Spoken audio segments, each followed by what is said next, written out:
Já quero aproveitar agradecendo a oportunidade.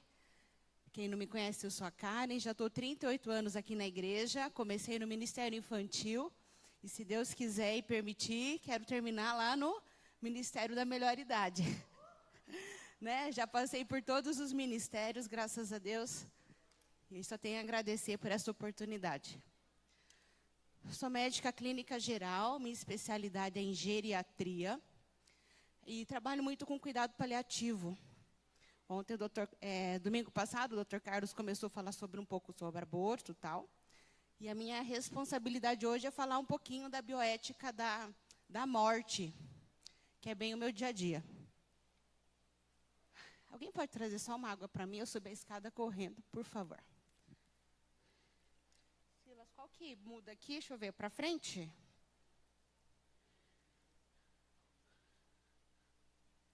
Eu vou pedir ajuda aqui para os universitários. Aí, ó. Thanos, morte. Dentro da medicina, a ciência que estuda a morte é a tanatologia, que vocês acabam vendo bastante nos filmes, né? CSI, séries. Eu não gosto de assistir, né? Que são aqueles sinais clínicos que o médico, o legista, até a polícia, né, a gente auxilia muito, consegue entender de que maneira aquele corpo morreu.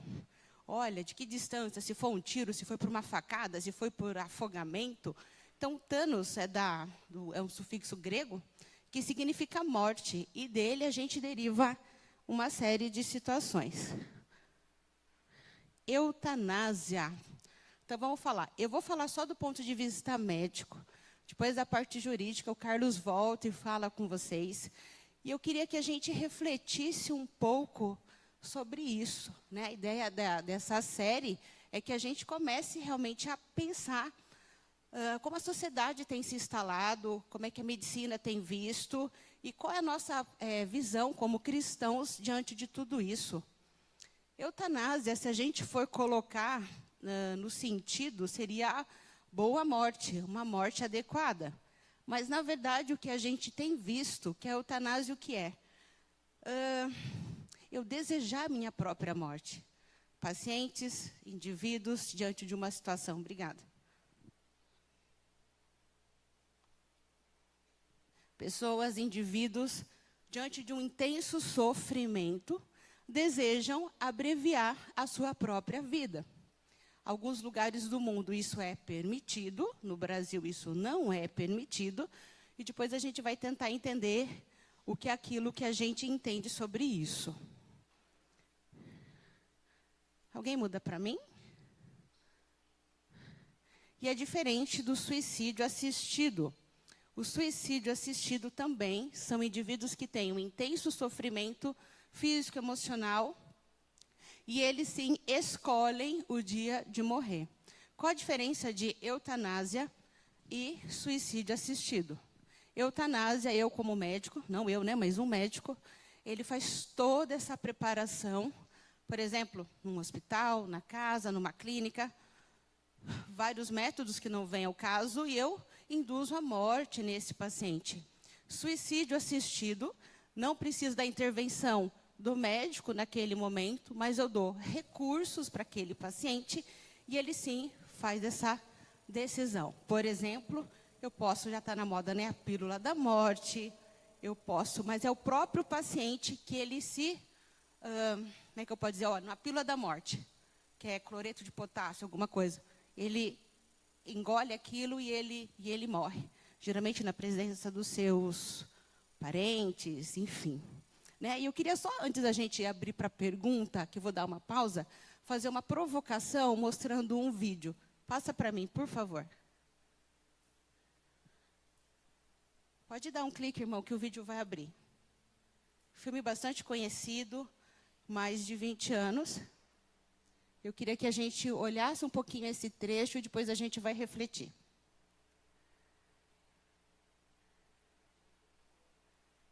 Se clicar no vídeo, eu acho que ele abre.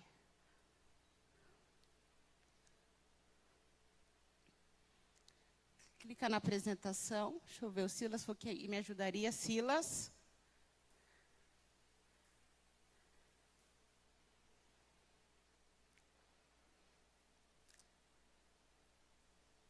Bom, eu vou contar a história enquanto o pessoal lá da mídia consegue. É um filme baseado em fatos reais. Ele tem mais de 20 anos. Esse rapaz, ele era um marinheiro, que ele mergulhou em água rasa e teve uma fratura cervical. E ele ficou tetraplégico por 28 anos. Entrou? Vamos lá. Se conseguir pôr o áudio.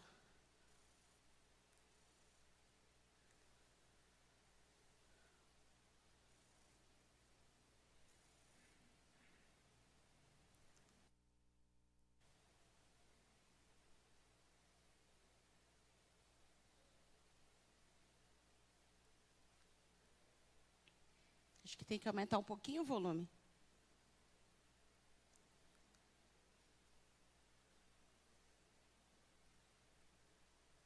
Espero que o Silas vai lá me ajudar. Mas aí eu vou contando a história. E aí, a cena final, a pastora Dercy, que gosta de dar spoiler dos filmes, eu já estou dando. Mas a gente vai escutar o relato dele, que escolheu essa via do suicídio assistido, como é que isso se deu, como é que isso faz. Eu queria que a gente refletisse um pouquinho. E ao longo da minha fala hoje, eu vou falar muito sobre sofrimento. Porque como sendo médica geriatra, lidando lá no final da vida, e sendo paliativista, todo mundo sabe que é o médico paliativista? É o médico que alivia sofrimento. É o médico que atua no processo da finitude.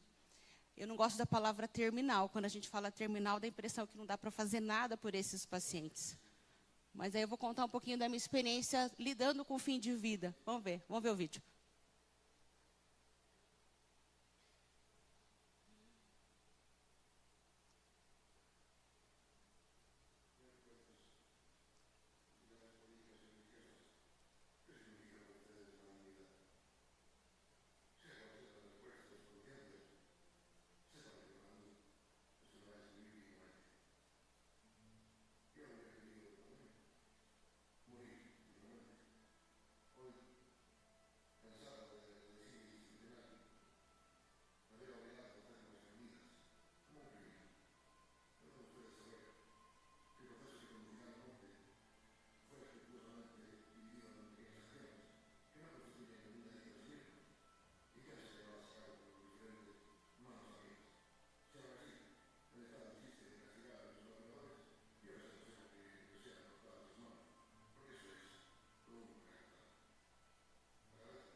Ramon Sampedro foi o que deu origem a esse filme, tá?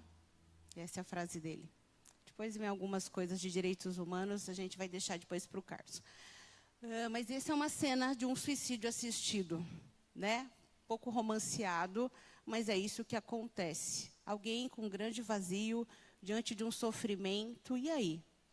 Será que a gente escolheria o mesmo caminho? Diante de um sofrimento intenso, físico, emocional, que estrutura familiar que eu tenho, será que eu seguiria por esse caminho? Então, eu queria que a gente repensasse. Alguém queria falar? Cenas fortes, né? Eu sei. Para um domingo de manhã, mas eu acho que é importante a gente repensar sobre isso, sobre morte, sobre finitude. A gente não está acostumado a falar sobre isso, né? Hoje o pastor falou sobre a volta de Cristo.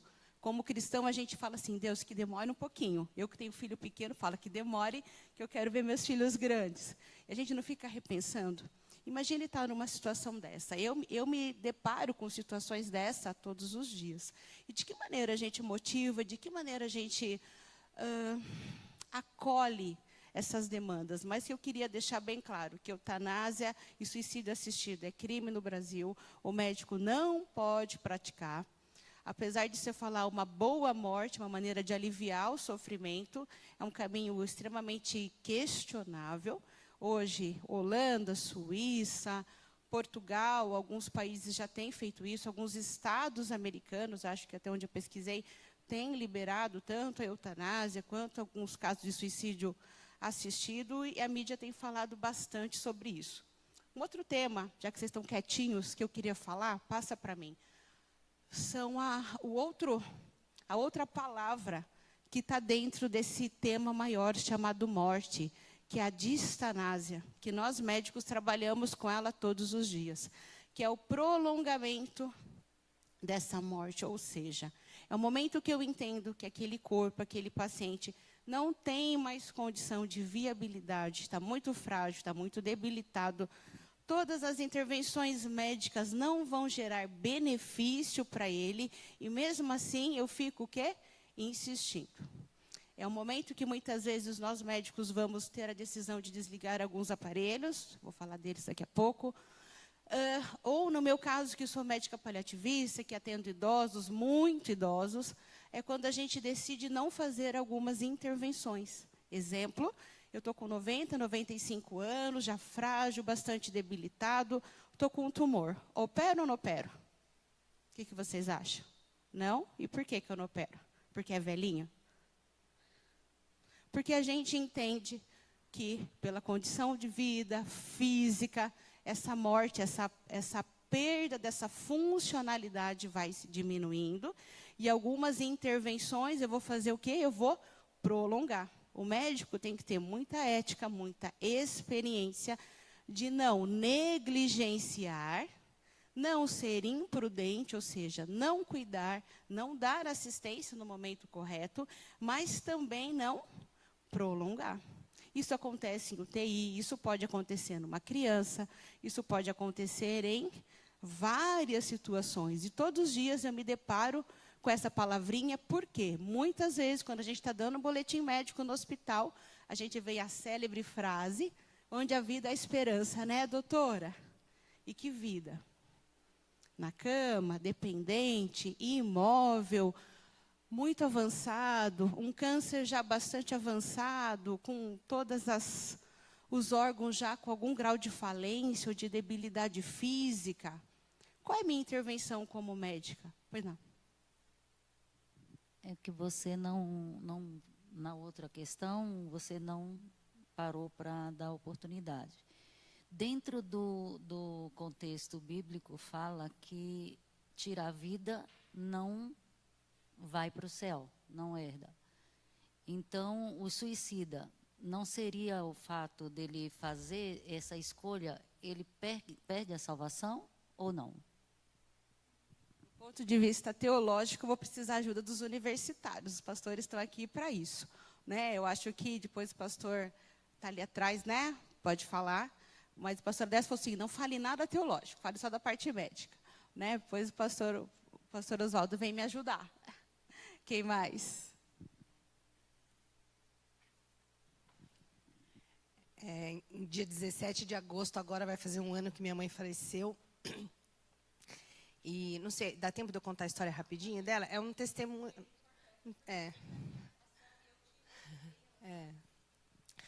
Foi. Inclusive, ela era paciente da doutora Karen.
Vamos ter as respostas e a gente não sabe quando essa turma vai terminar.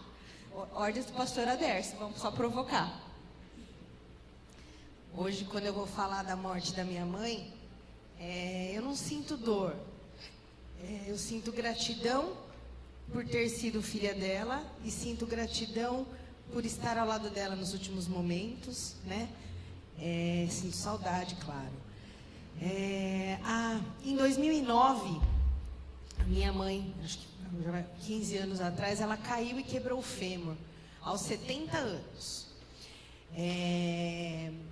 E foi feita a cirurgia, colocou a prótese. Essa prótese, a minha mãe era um pouco teimosa, e essa prótese, ela não fez o repouso, ela se mexeu demais, essa prótese saiu do lugar e deu chance para alojar uma bactéria, ou seja, deu uma rejeição. Então, dos 70 aos 74 anos, ela fez, eu acho que umas 3, 4 cirurgias, primeiro para tentar limpar, para depois remover essa bactéria. Ficou um mês internada, tomando antibióticos, teve que fazer câmara hiperbárica, porque teve uma bactéria muito forte. E, por fim, um médico muito sensato resolveu retirar a prótese e ela viveu dos 75 aos 76,5 sem nenhuma prótese, sem o fêmur, com a perna pendurada. Então, e depois, em 2013, foi possível colocar a prótese de novo, né? E ela reaprendeu a andar de andador, ela ficou melhor e ela conseguiu um pouco de mobilidade. Mas há 15 anos ela não ficava sozinha, ela não tomava banho sozinha, ela não se alimentava sozinha, ela dependia totalmente, né, da gente como filho, de cuidadoras e tudo. E aí, no ano passado, ela estava andando e ela foi empurrar o cachorrinho e o cachorrinho avançou nela e ela caiu para trás, quebrou a pubis perto do fêmur. Não tem como operar, não tem como fazer nada e ela ficou mais de repouso. Esse mais de repouso significa usar mais fralda, ir menos ao banheiro, higienização ficou mais complicada. Por fim, ela teve uma sepsemia e ela foi hospitalizada, ficou na UTI. E a bactéria foi combatida com os medicamentos. Porém, quase 20 dias deitada na cama, ela teve uma trombose na perna direita. Quando os médicos perceberam que ela ia ter que ficar muito tempo hospitalizada, eles chegaram para a gente e falaram assim: olha, sua mãe tem 85 anos, tem problema de mobilidade. Se ela precisar de aparelhos mais complexos, como intubação, como algo mais invasivo, né? Qual a postura da família? E eu sentei, conversei com os meus irmãos, fomos, né, conversar com os médicos e assim, Nós não gostaríamos que nossa mãe fosse entubada, nós não gostaríamos que ela sofresse, que ela sentisse mais dor, né? Ou que ela tivesse menos qualidade de vida dali por diante. Então nós falamos que nós não queríamos que eles fizessem nada que fosse invasivo, né? Enfim, uma das médicas queria muito ver minha mãe bem e queria muito que minha mãe fosse para casa, acabou colocando uma sonda para ela se alimentar melhor. Tá? E aí, não foi a Karen, tá? Não foi a doutora Karen. E aí, a minha mãe, ela estava com anticoagulação plena por causa da trombose. Minha mãe, sempre teimosinha, arrancou a sonda. Eu fiquei com ela 4 dias no hospital e fui eu que vi essas cenas da hemorragia que causa uma anticoagulação plena com essa hemorragia interna. O que a Ara está contando, é muito difícil até para um médico saber, porque nós somos criados, vida, último suspiro, eu também fiz esse juramento. Só que a gente precisa entender a questão do momento, da ética, o entendimento da finitude, o entendimento do processo de envelhecimento, e o entendimento de cada doença e o impacto. Quando ela colocou uma sonda, eu já falei assim, ó, que como geriatra a gente sabe que sonda, em algumas situações, ela mais prejudica do que ajuda. Por quê? A medicina avançou muito. E muito do que a gente usa para um paciente com maior mobilidade de UTI, equipamento, muitas vezes a gente quer colocar essa tecnologia, esse conhecimento técnico para pacientes que muitas vezes eles não têm. E se eu não tenho essa formação, essa criação, entende que a ética depende muito dos meus conceitos pessoais, culturais, religiosos, daquilo que eu vejo e até da minha formação. Então, assim, para muitos médicos não comem, eu ponho uma sonda para comer, mas a sonda foi criada para pós-cirúrgicos abdominais. Uma cirurgia de vesícula, uma cirurgia de estômago. Será que eu preciso colocar essa sonda no idoso? Uma situação com falta de mobilidade, com septicemia, no organismo frágil? Por isso que eu falo, a gente não vai conseguir fechar, porque cada caso é um caso, por isso que eu falo que isso norteia a minha vida a todo momento. Por isso que hoje os hospitais têm equipe de cuidado paliativo. É aí que o geriatra e o paliativista entra. Não era geriatra. Médica socorrista, médica de UTI. Está lá na pancadão. Não para nem para pensar. 1 mais 1 é 2, 1 mais 1 é 2. Cabeça minha, nossa, 1 mais 1 pode dar todas as respostas. Todas as variáveis. Porque cada situação é uma situação. Então, provavelmente vai falar, olha, ela está internada, ela está fraca, ela está anêmica. A alimentação nesse momento não vai trazer benefícios nutricional, vai só prolongar o sofrimento. Não for um sofrimento, está na Ásia. E aí eu acredito que isso aconteceu com a minha mãe, para eu poder contar para outras pessoas, né? Num caso desse, realmente, se a pessoa te perguntar, coloca a sonda ou não? Eu não colocaria, né?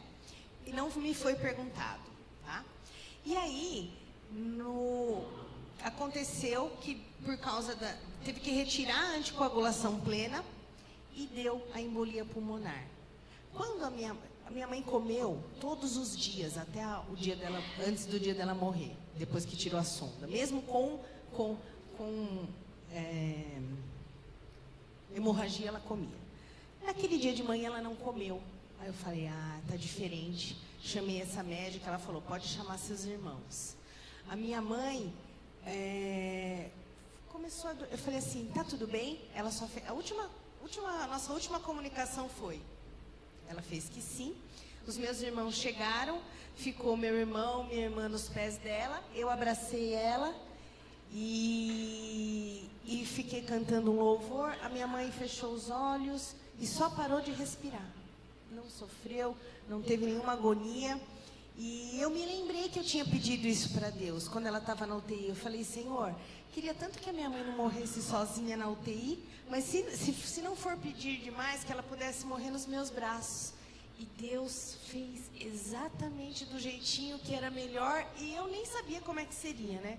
E aí, eu sei que no velório, depois desses 21 dias, eu é que consolava as pessoas que estavam ali. Porque eu sabia que Deus tinha feito o melhor para ela, que ela estaria com ele e que se pôde ser da maneira menos pior, foi. Trazer bastante esse tema, porque é algo que vocês todos, sei, muita gente está emocionada aqui, porque está lembrando de pessoas que passaram por isso, por situações. Esse é meu dia a dia, eu choro muito. E, cara, e como é que é para você cuidar da morte todos os dias? Uma bênção. Eu preparo pessoas para morrer todos os dias. Dou notícias difíceis todos os dias. Tenho palavras difíceis com vocês, com as famílias, todos os dias. Né? Essas decisões são difíceis para mim, sim. É um momento que muitas vezes eu tenho que orar também, não só usar a parte técnica para decidir para qual caminho. Muitas vezes me chamam na UTI, me chamam o centro cirúrgico, olha, vamos operar ou não. É uma decisão que muitas vezes, dependendo de mim, e eu falo, vai ou não vai. Né? Eu sempre brinco que o Silvio Santos, aos 93 anos, pode algumas coisas que alguém de 93 anos acamado não pode. É a idade ou porque é o salário? É a funcionalidade, é a robustez daquele corpo, entende? Que a gente está vendo a vida, mas já olhando o final da vida. Mas eu olho a vida no idoso, na finitude, mas eu olho a minha própria finitude, de que maneira que eu olho isso. Então, a distanásia é algo que o médico vai colocar em confronto todos os dias e muitas vezes é muito difícil. Deixa eu falar, é muito mais difícil do que fácil. E aí, com aquele rigor, eu tenho um problema, eu preciso resolver o problema, eu falo, peraí, a resolução desse problema tem vários viés, como uma sonda, como uma anticoagulação. Muitas vezes, como paliativista, eu não entraria com anticoagulação, eu não entraria com uma sonda para tua mãe, talvez para que continuasse tendo conforto, tiraria ela da UTI mais cedo, né, para que estivesse proporcionando isso com a sua família.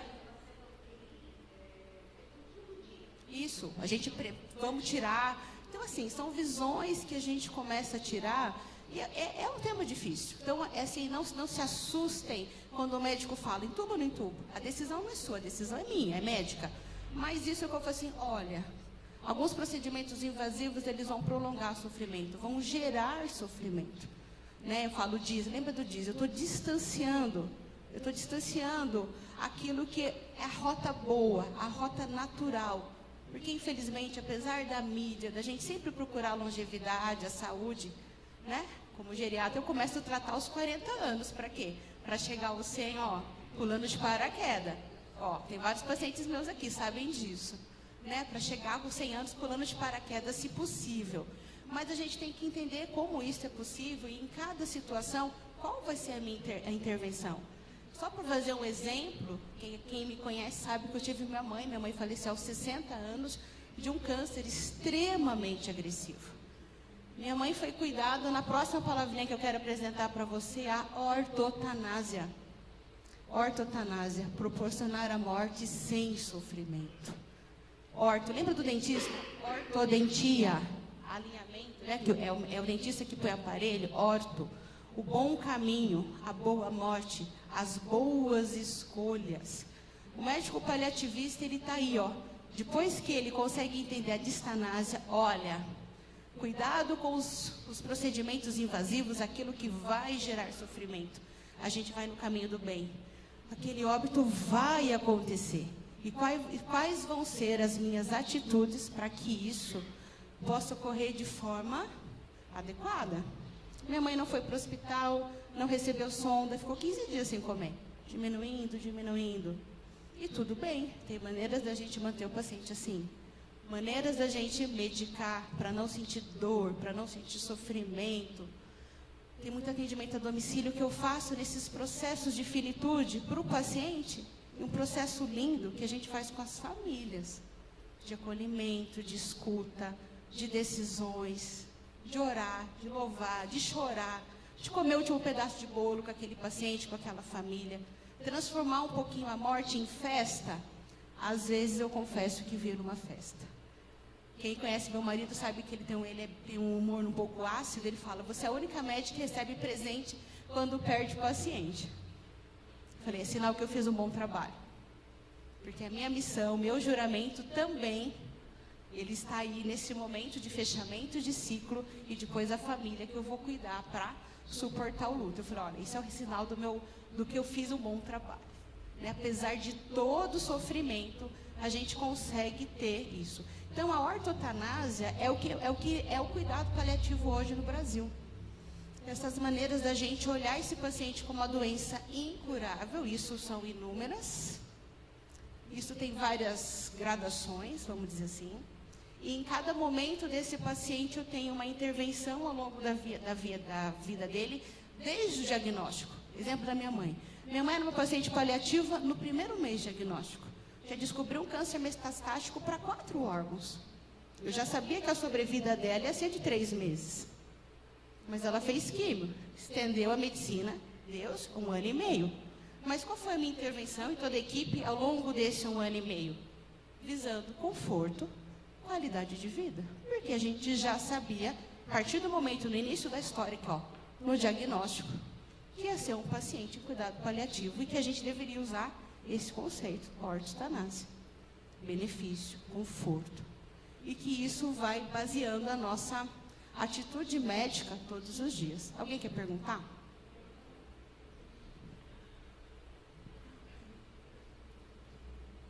Há 15 dias, o primo de um amigo meu, ele tinha descoberto um câncer também com várias metástases, não dava nem para abrir. E ele me falou, eu vou lá ver meu primo que ele vai morrer. E eu não entendi, né? E na volta, quando ele me contou, agora eu estou entendendo que foi ortotanásia. Que ele falou assim, não quero abrir, quero ver minha família. Tinha 57 anos. E dava morfina para ele não sentir dor. E os primos foram, os irmãos foram, todo mundo lá. E na segunda-feira ele morreu tranquilo, sem dor, com a família do lado. E eu fiquei, nossa, mas eu achava que era eutanásia. Você pode no Brasil? Não, a médica está certa? Não, pode estar certo. Ele escolheu e ele foi tomando morfina só para não sentir dor. E ele dormiu. E era crente, ele foi com sempre. Mais alguém?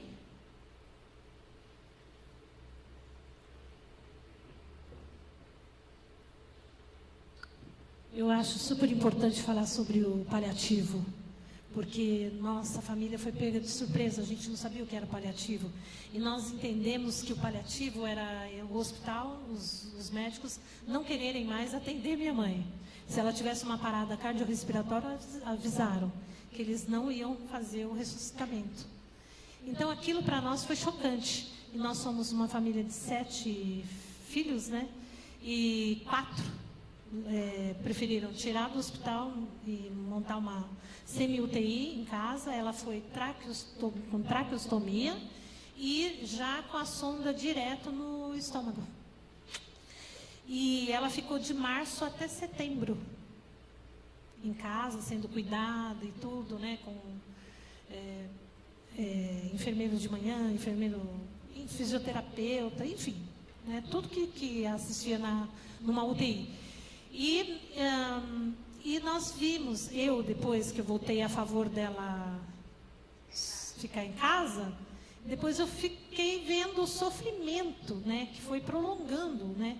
Foi prolongando. O cóccix, por exemplo, de uma ferida virou um câncer, né? Então, assim, foi muito sofrimento e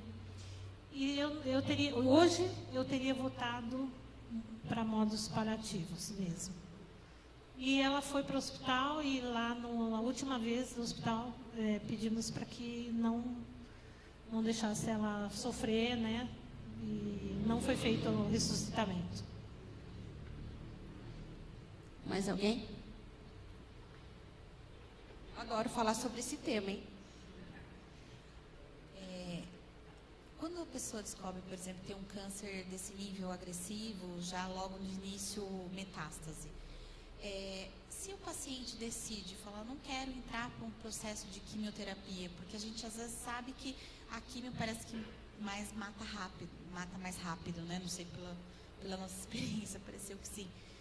E isso entra, se a pessoa tem essa decisão, eu não quero passar por uma quimioterapia, isso entra na ortonásia, que você vai ter um paliativo ou não? Então vamos lá. Se o paciente tem qualquer doença, ele pode falar que ele não quer tratar assim. Princípio da autonomia. né? Então, o paciente tendo lucidez, tendo consciência, né, das suas consciências mentais, ele pode decidir a tratar nada, até uma diabetes, até uma hipertensão, um AVC, qualquer coisa. Ele é seguro de si. Vide essas pessoas que fumam, que infelizmente têm um hábito de bebida, se lasca, se acaba, a gente trabalha por infeliz, vamos dizer assim. Primeira coisa que ele faz na porta do hospital é acender um cigarro. Princípio da autonomia, dá a impressão que ele não aprendeu nada. Princípio da autonomia, vamos esperar o próximo. Agora, um câncer terminal, ou mesmo com câncer de cura, e ele não quer, porque ele entende que passar por esse processo vai ser muito doloroso, a gente tem que respeitar. A ortotanásia, a gente está falando da finitude, só da morte, dos momentos finais, tá bom? Que isso pode começar os momentos finais 6 meses antes do óbito em si, ou até antes, né? Eu acho que como eu falei, dessa classificação de quando que isso começa. Doutora, a minha mãe, ela teve câncer de mama e depois ela foi passando para os outros órgãos. Eu moro aqui em São Paulo e as minhas irmãs são 10 irmãos, comigo aqui em São Paulo são 9. E a minha mãe, ela estava muito frágil, muito frágil. A médica que tratava dela precisava que fizesse uma transfusão de sangue. E por eles serem testemunha de Jeová, eles não aceitaram. Eu lutei daqui, porque eu não podia ir para lá no momento, mas os 9 decidiram a não doar o sangue. A médica que cuidava dela saiu do caso, porque falou que não poderia continuar, porque a família estava rejeitando o tratamento. E a minha mãe morreu exatamente por precisar de sangue e não ser. Isso aí pode acontecer dentro da medicina? Depois o Carlos me ajuda na parte legal. Eu nunca tive problema com uma família de paciente testemunho de Jeová. Porque eu acho que por lidar com finitude e ter um coração até um pouco mais aberto, se a família, o paciente fala que não, princípio da autonomia. Eu preservo o princípio da autonomia do paciente, ele está ciente dos riscos. Eu coloco na mesma situação de alguém que não pode fumar e continua fumando, que continua a beber. Ele decidiu por esse caminho. Agora eu tenho uma proteção legal, que é o meu prontuário. Se eu acho que aquilo era imprescindível, muitas vezes, todos os testemunhas de Jeová que eu já atendi, muitas vezes, recentemente, eu fui chamada para assumir um caso que o médico se destituiu, a paciente não precisava da transfusão. Foi um caso de dengue hemorrágica, ela estava com a plaqueta lá no pé, ela se negava a receber plaqueta, e estava uma briga entre a equipe médica e me chamaram. Bom, assim, paliativo assim, quando ninguém o médico quer, lembra da gente. Fui lá atender. E aí, conversando, vi que ela tinha uma doença reumatológica, que o que estava prejudicando mais ela não era nem a dengue, era a doença que ela já trazia, que era um lúpus. Discuti com a reumato, não sei o que, a gente mudou o tratamento, mudamos o tratamento do lúpus, em 48 horas a plaqueta dela aumentou e ela foi embora de alta. Por isso que eu falo que é caso a caso. Então, muitas vezes a gente fica com aquele peso na consciência, ela morreu por falta da transfusão? Será? E o princípio da autonomia?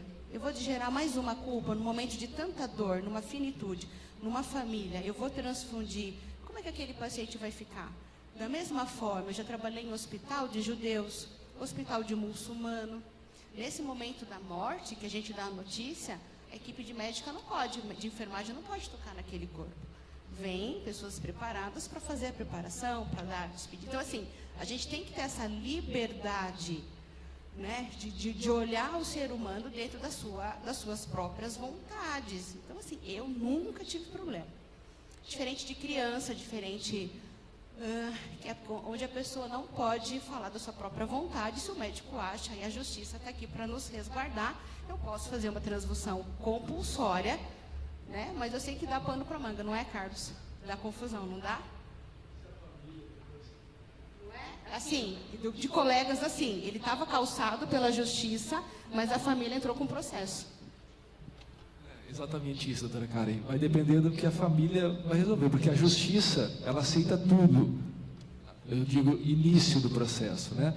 Todo mundo que achar que foi prejudicado em um direito, a justiça está aberta para receber. Agora, a decisão que vai ser tomada, aí vai depender do que tiver de prova no processo. tá? Mas todo mundo, né, que se achar prejudicado, a justiça está aberta, é o acesso à justiça. Então, infelizmente, está sujeito, doutora. Eu falo sempre para a minha irmã, que é médica, também está sujeita. Agora, se ela vai no processo, vai ser condenada ou não, eu falo, se acalme. Você está resguardada porque você sabe que você fez o melhor. Eu falo, em 15 anos de medicina, eu nunca entrei nesse embate. Eu respeito muito. Já teve pacientes com câncer de pâncreas, que a sobrevida é de 6 meses, chegar para mim, olha, o médico de São Paulo falou que é químio, eu não quero. Eu tenho uma viagem marcada para a Itália o mês que vem. Tudo bem, a senhora cuida de mim? Eu falo, cuido. O senhor não quer tratar, não? Tratando, não tratando, eu tenho 6 meses. Eu falei, vai passear. Foi para a Itália, foi para não sei onde, está aqui meu telefone. Se vomitar, faz isso. Se passar mal, faz isso. Vai chegar uma hora. E foram os melhores 6 meses da vida dele. Cuido da esposa até hoje, da filha. A mãezinha dele faleceu essa semana aos 95 anos.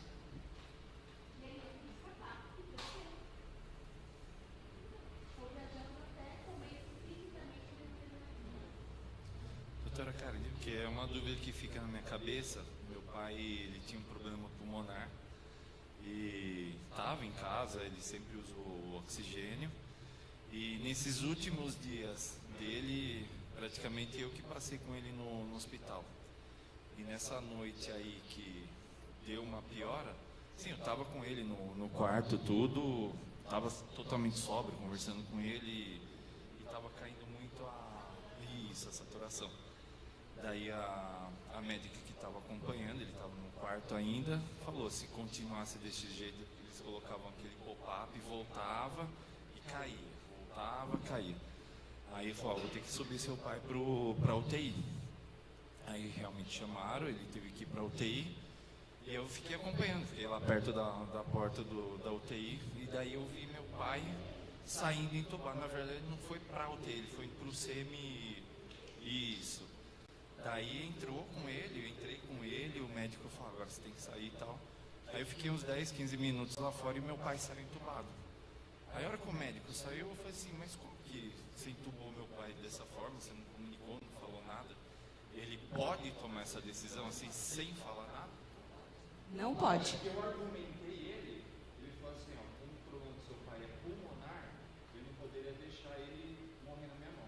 Muitas vezes, nesse momento, em cuidado paliativo, a gente vai sedar o paciente.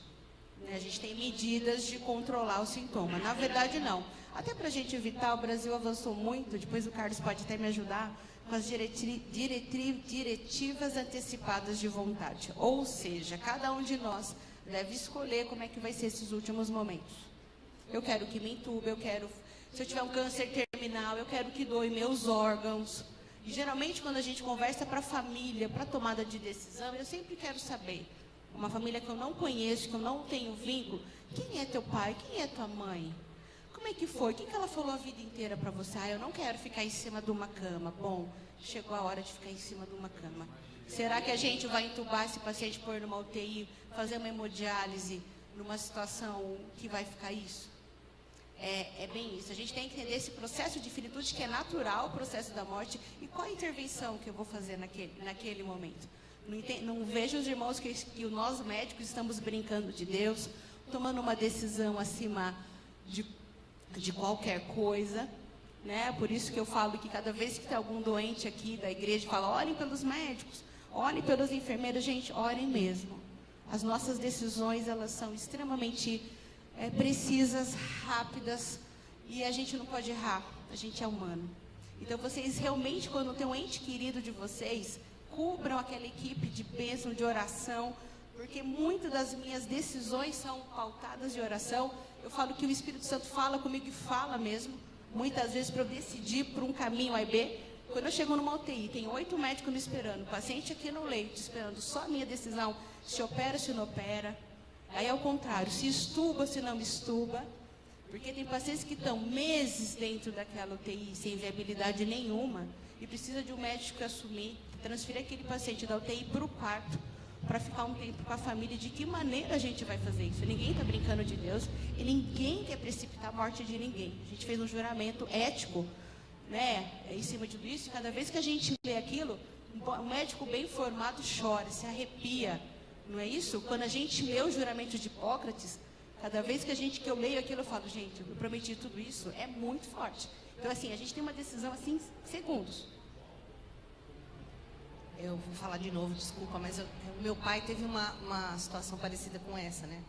O meu pai nasceu na roça, né? Um japonês simples. E ele achava assim, eu não acredito, não quero tomar remédio. Então, quando ele foi diagnosticado aos 53 anos com diabetes, ele falou assim, não vou tomar remédio. E também não vou fazer dieta.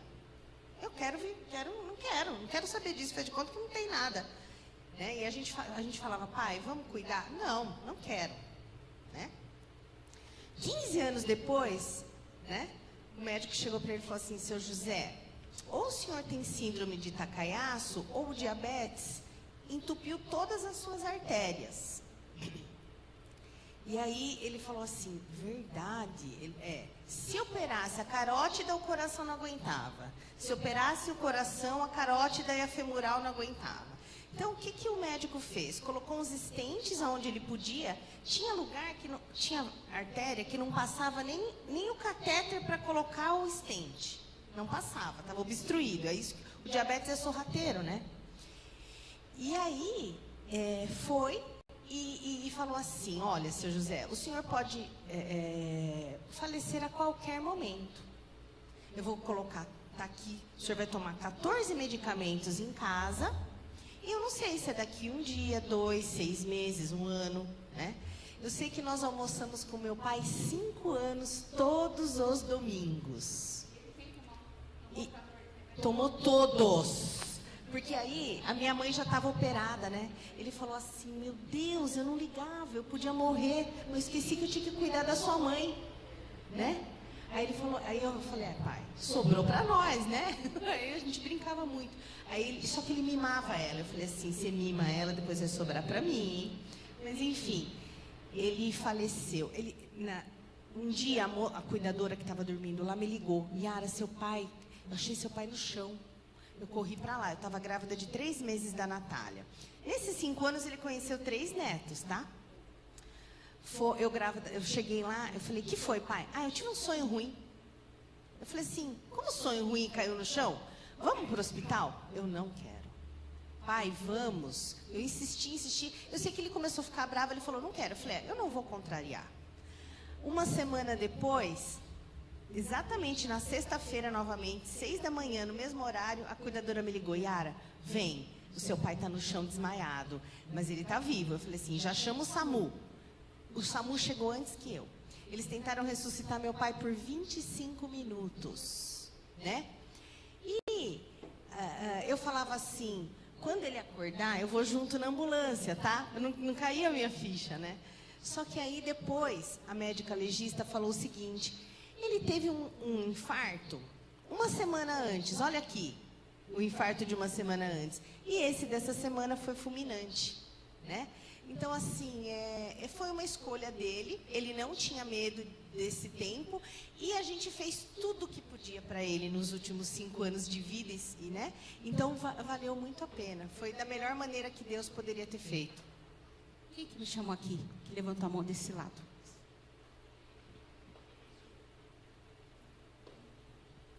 São muitas histórias, né, que tem pelo caminho. Eu tenho também uma história do meu pai, com 82 anos, muito lúcido.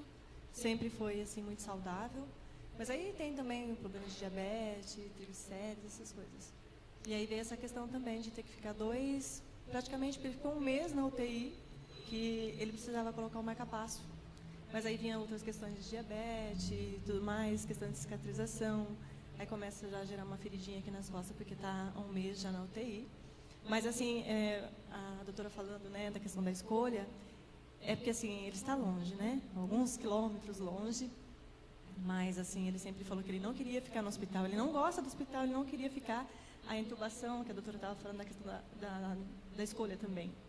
Ele ficava entubado, ele tirava tudo, ficava tirando toda noite, aí tinham que sedar, né? E então, assim, a gente, às vezes, os meus irmãos todos acharam que, tipo, vamos nos despedir do pai. Eu até cheguei, porque eu tenho, assim, o meu pensamento é, assim, positivo, né? Na esperança. Sempre penso assim.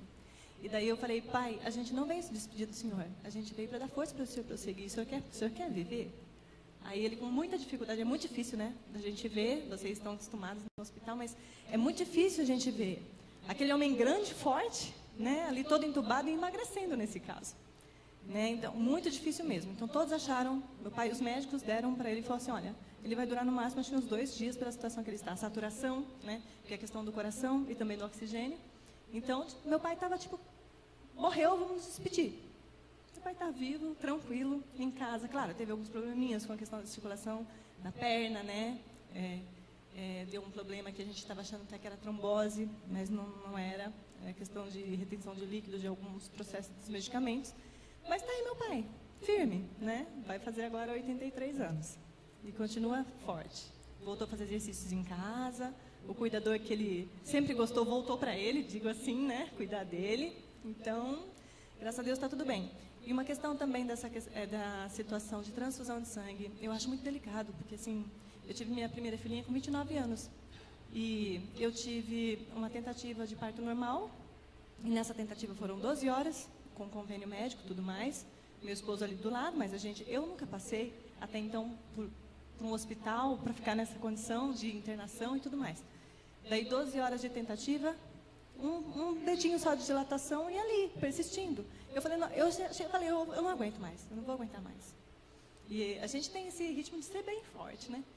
Daí eu falei, eu não vou aguentar mais. Aí no que eu senti que eu ia desmaiar, quando eu vi, eu já estava na maca para fazer a cesárea.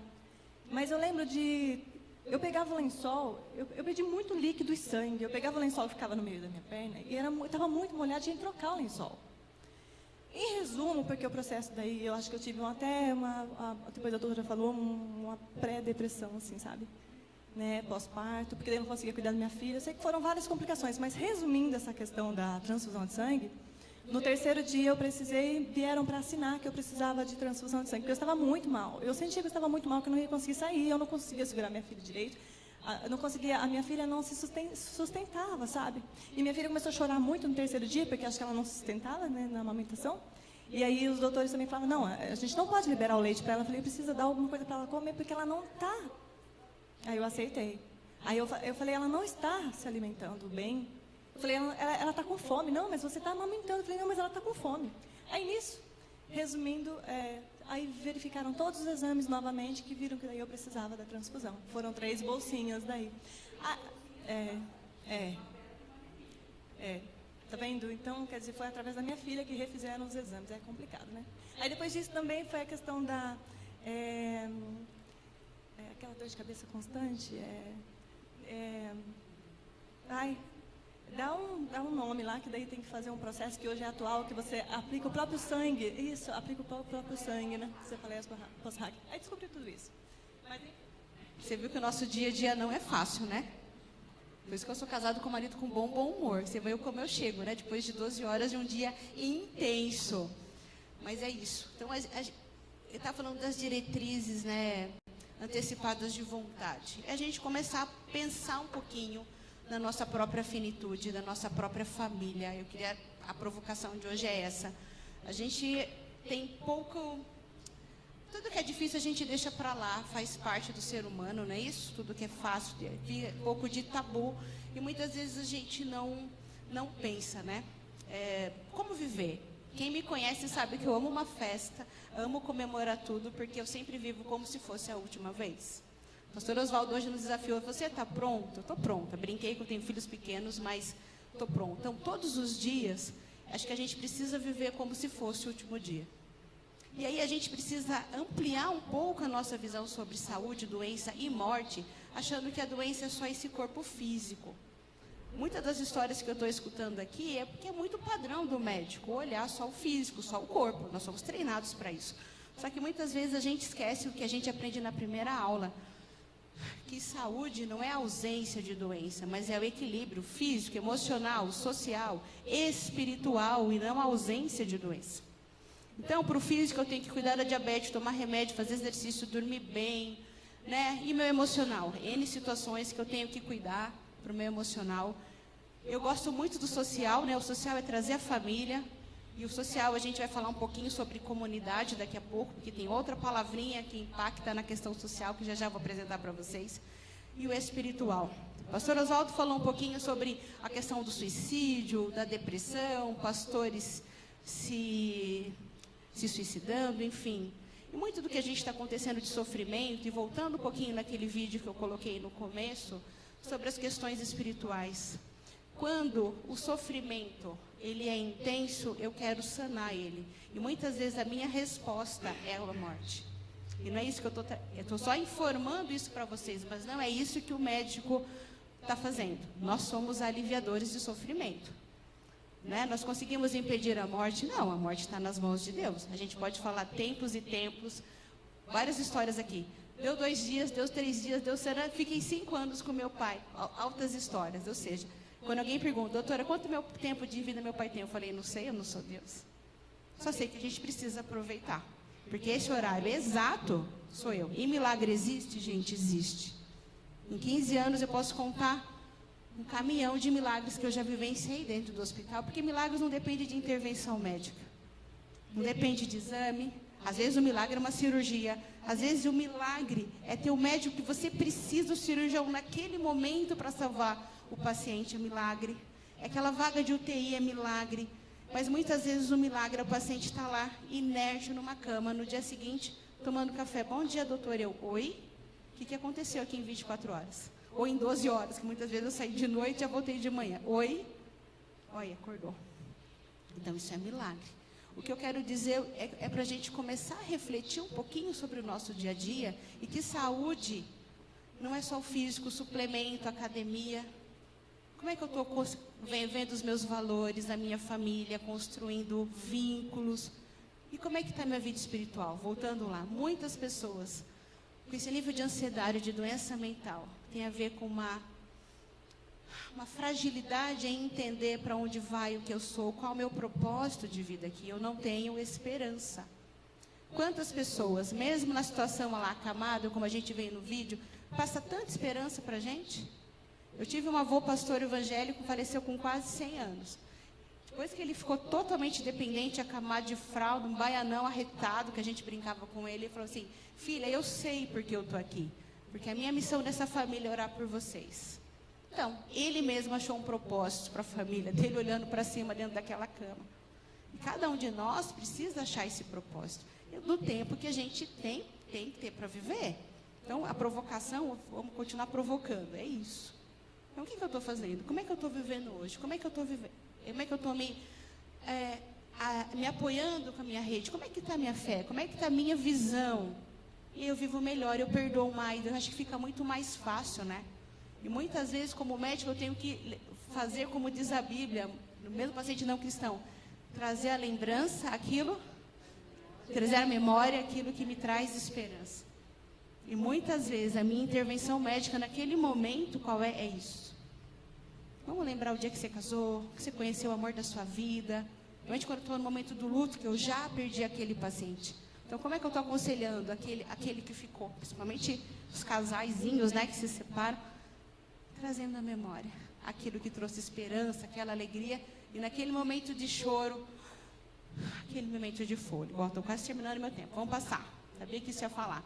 E mistanásia. Mistanásia é outra palavrinha que eu queria mostrar para vocês. Que está muito mais ligada à parte social. É quando essa morte ela é precipitada por omissão ou negligência. E está muito mais ligada ao poder público. Ao médico também, quando o médico é negligente. Vamos ver 2 casos? Passa para mim. O primeiro, lembra de Manaus, que faltou oxigênio? Quantas pessoas foram ceifadas das suas vidas precocemente por falta de uma assistência médica, governamental? Aí não vou entrar no âmbito político, mas o mau planejamento de medidas públicas, vamos dizer assim, né? A gente pode contar isso. Uma criança dentro de uma favela, a gente sabe quem que vai ter mais dignidade educacional. Isso envolve não só a parte educacional, mas a parte médica, vamos dizer assim, nutricional. Comendo melhor, para uma criança aprender melhor, para ter um acesso melhor à educação, tudo não começa na base, uma família melhor. E outro caso que eu trouxe para vocês, do lado do nosso Rio Grande do Norte, o Yanomami, que foram os 2 casos que a mídia falou bastante. Mistanásia. Quantas dessas pessoas foram privadas, né? Foram vidas ceifadas mais cedo por falta de planejamento médico. Então, a ideia de hoje é a gente entender um pouquinho da bioética em relação a como é isso, e daqui para frente, nós como os cristãos, como a gente vai se posicionar. Tá? Me coloco à disposição de vocês ainda para mais algumas perguntas. Reforço a questão dos médicos em relação, que a gente não brinca de Deus, mas são situações que todos os dias a gente fica entendendo. Vamos só reforçar: eutanásia, suicídio assistido, eu sou contra, é proibido no Brasil, a gente não faz. Todos os dias o médico fica entre a distanásia, entre pensar nessas medidas de prolongamento na vida, e o ideal, o mais ético, o mais correto, é quando isso realmente está presente na vida daquele paciente, a ortotanásia, o caminho correto, o caminho da gente evitar sofrimento, né, e da gente ter medidas que aliviam e não prolongar uma vida que muitas vezes é uma sobrevida. E para um caminho ou outro, a gente precisa muito de direcionamento de Deus, com certeza. É ético, sim.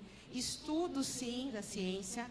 Muitas vezes a gente tira a comida do paciente ao invés da sonda. Doutora, mas vai morrer de inanição? Eu falo, não. Isso é conforto. A gente sabe que o jejum ele é terapêutico.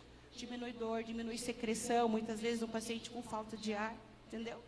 E muitas vezes a gente fica insistindo em algumas situações que precisam de ter esse olhar e ter o que eu falo que está faltando na medicina hoje: tempo. Quem já passou comigo sabe o quanto tempo eu levo para escutar cada um, sabe disso? Tempo. É só com o tempo que muitas vezes a gente vai conseguir decidir eticamente o caminho, e fica mais uma vez o comunicado: orem, orem. A gente precisa muito. Não pense que a gente vai para casa e fica tudo feliz. Como o nosso lanche feliz, veja a nossa família tudo feliz, e tudo que a gente escutou, falou durante o dia, não tem um impacto na nossa vida. Que muitas vezes acha que sim, né? Que a gente está lá correndo, parece que a gente não está dando atenção, o devido respeito. Né? Eu respeito muito. É uma história, é uma vida, é o amor de alguém. É um pai de família, é uma mãe, é alguém que fez uma história naquela família, nessa sociedade. Então, quando eu estou com um aluno, tem muito aluno comigo, é isso que eu falo: olha, é alguém. O seu João, é Dona Maria, Dona Francisca, que tem uma história. E eu sempre começo ali: quem é? Me conta um pouco dessa história, né? Antes de chegar e tomar uma decisão. Então, a minha decisão, muitas vezes, também é baseada em todo esse contexto. E aí eu vou conhecendo os 10 filhos, os 7 filhos, o que cada um pensa, e aí as decisões são feitas muito mais fáceis. E aí, por que fica mais fácil? Quando esse paciente vai embora, a gente perde ele, essa família fica com um pouco mais de refresco e alívio para suportar a perda de alguém. E qualquer dia a gente pode vir conversar sobre isso também, tá bom? Obrigada aí pela atenção de todos, agradeço a igreja mais uma vez, e estou sempre à disposição para estar ajudando os irmãos nessas decisões. Muitos irmãos já me ligam, né? Que faz o que não faz, e sempre que eu tiver possível, eu estou à disposição. Obrigada.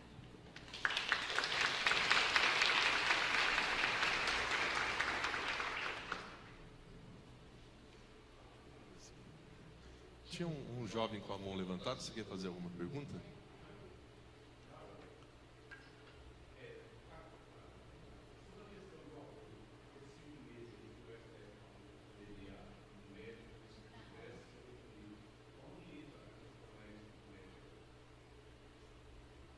Médico, eu, por exemplo, sou contra o aborto. Se alguém pedir para fazer, eu não faço. Isso a Justiça e o CRM me garante. Agora, o CRM lá, a Justiça faz as leis daquilo, até em que situações o aborto ele é permitido. Agora, se eu trabalho no hospital e eu sou obrigada a fazer, não. Eu tenho também a minha autonomia para decidir alguma coisa ou outra.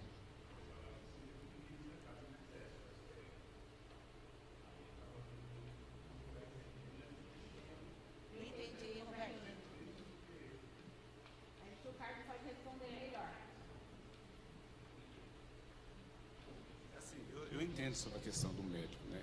Mas o STF falou lá que se o médico ia cobrar os médicos que estavam fazendo o procedimento do aborto até 5 meses. Não sei que o irmão estava sabendo aí.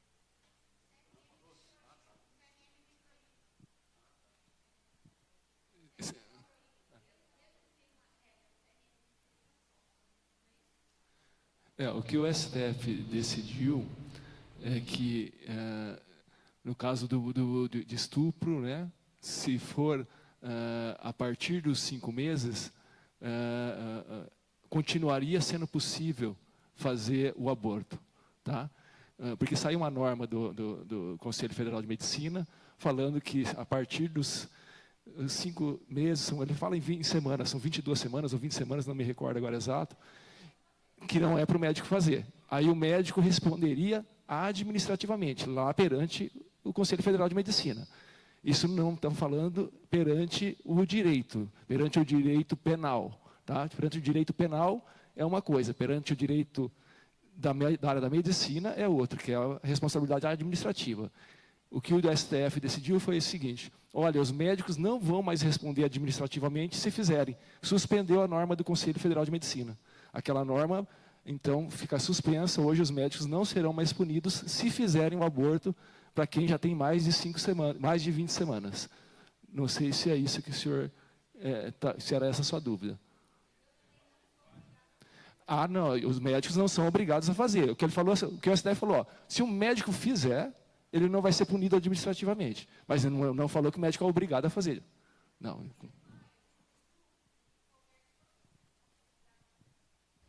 Vou aproveitar que estou com o microfone na mão, vou pedir para você voltar, porque você começou a falar do apoio às famílias, é o meu interesse aí.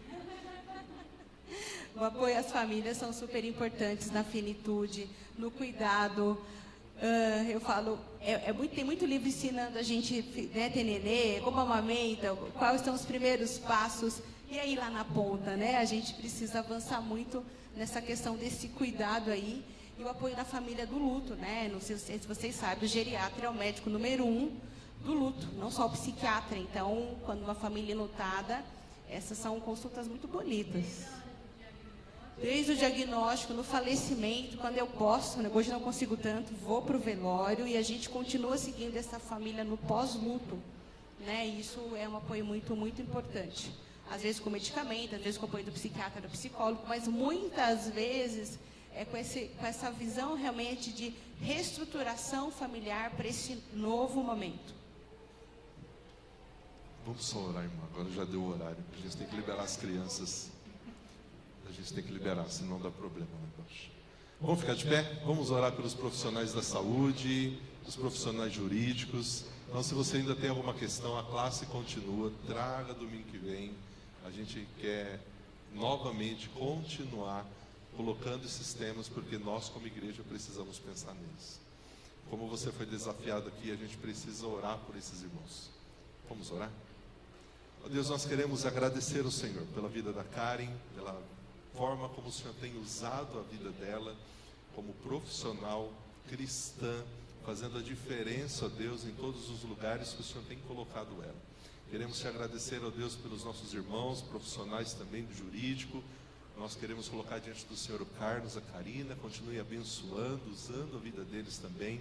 E todos nós que aqui estamos nessa manhã, que o Senhor, ó Deus, continue nos dando clareza, entendimento da Tua Palavra, diante de tantos temas que são atuais e que são temas que precisam ser pensados por nós.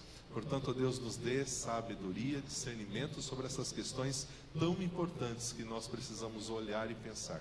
Mais uma vez te agradecemos, ó Pai, por essa manhã tão abençoada, pela disponibilidade da Karen. Continue abençoando ela e toda a sua família, pois nós oramos no nome de Jesus. Amém. Amém. Deus abençoe, uma ótima macarronada para vocês, tá bom?